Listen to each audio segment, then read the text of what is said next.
Hey guys, welcome back to another video, and in today's video we are doing the Shrine of Secrets review for the 9th of March 2022.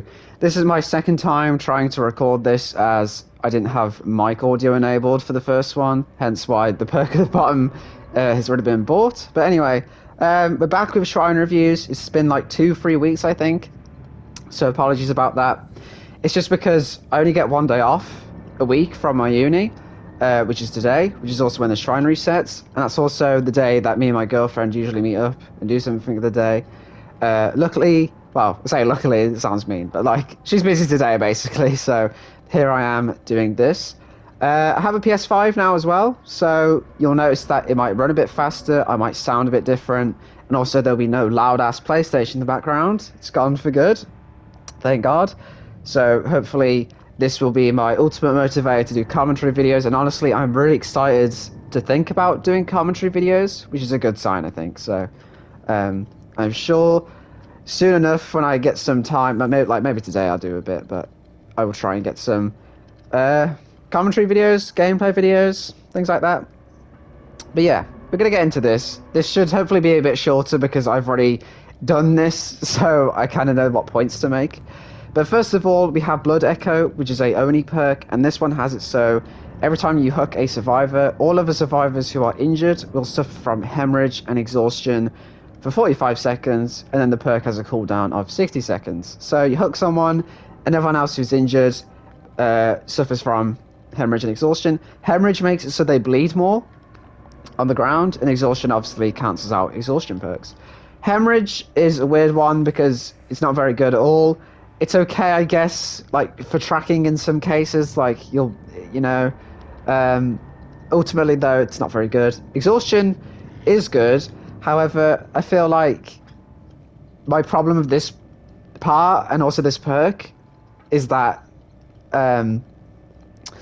you'll kind of still bait dead hard and things. Like in a chase these days, it's very normal to just wait for a second and just bait dead hard or something, or anything like that.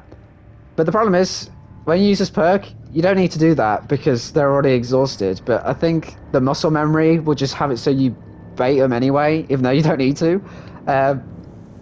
Which is also my problem with some like exhaustion add-ons for killers. I always forget that when I'm using them. Pardon me. I always forget that when I'm using them, I don't need to bait exhaustion perks because they're exhausted from the add-on. Yeah, that's just a personal thing though. Ultimately, this perk's very good on Legion or Plague. Other than that, it's really not worth any other killer's time because it's just, I don't know, it's okay, but no. Next up, we have Gearhead, which is a Deathslinger perk, and this one got changed recently.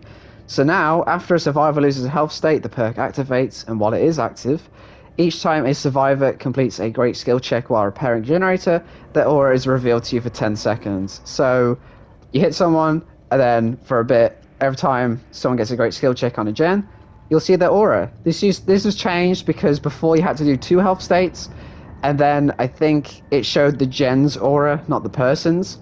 And I don't know if it was for 10 seconds or not. I'm not sure if it was that long at all. I can't even remember.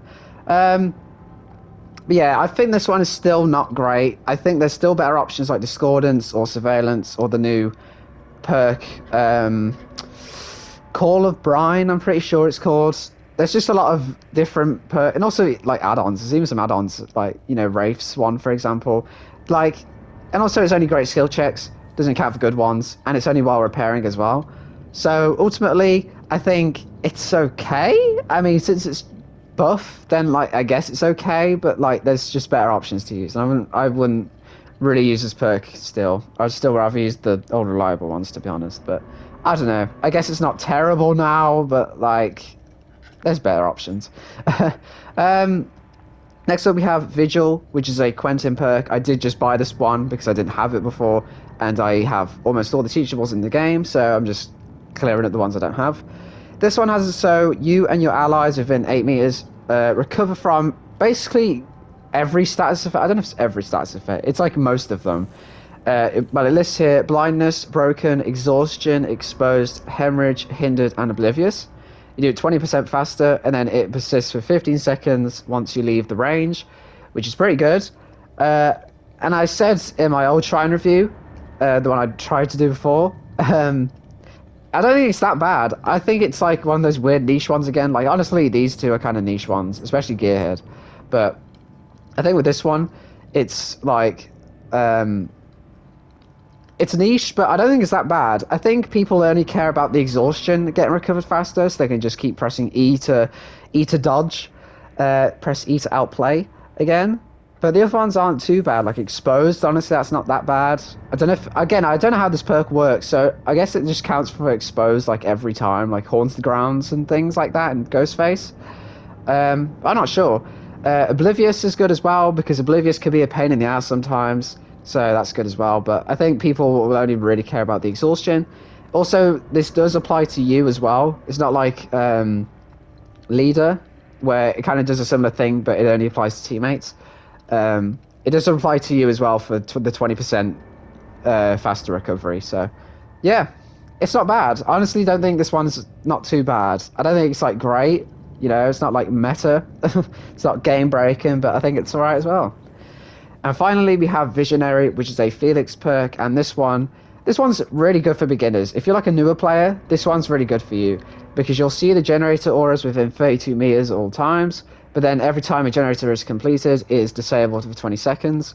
The disable's a bit weird, but like whatever. I guess you got to balance this perk out, I guess. um, yeah, this one's really good for newer players who are trying to learn gen spawns. Like obviously gens don't spawn in the exact place every time, but you can get like a rough, like lay out the rough area of where a gen will spawn. It's really good on indoor maps as well, like Larry's for example is a pain in the ass even now to navigate, so I guess it's good for that as well. Yeah, I think this will only really benefit you though if you are in that phase trying to like learn gens and stuff, and after a while you won't need this. But for everyone else, it's not very... I mean, I guess you can use it if... Well, I don't know, like, again, Larry's and things like that, but I don't know.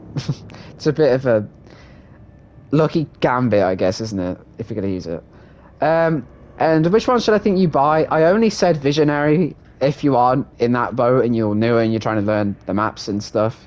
Other than that, these are a bit niche. Like, all of these you can just call niche. Blood Echo is okay, I guess, but it literally only works on 2 killers whose power involves getting people injured and keeping them injured.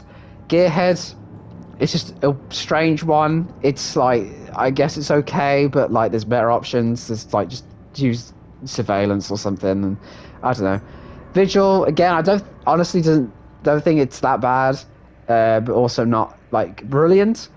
And I only really got it just to have all of Quentin's teachables now, basically. So, yeah, Visionary mainly, but if not, I'd probably just save it for another week because I don't think it's worth it in my opinion. But it is just my opinion.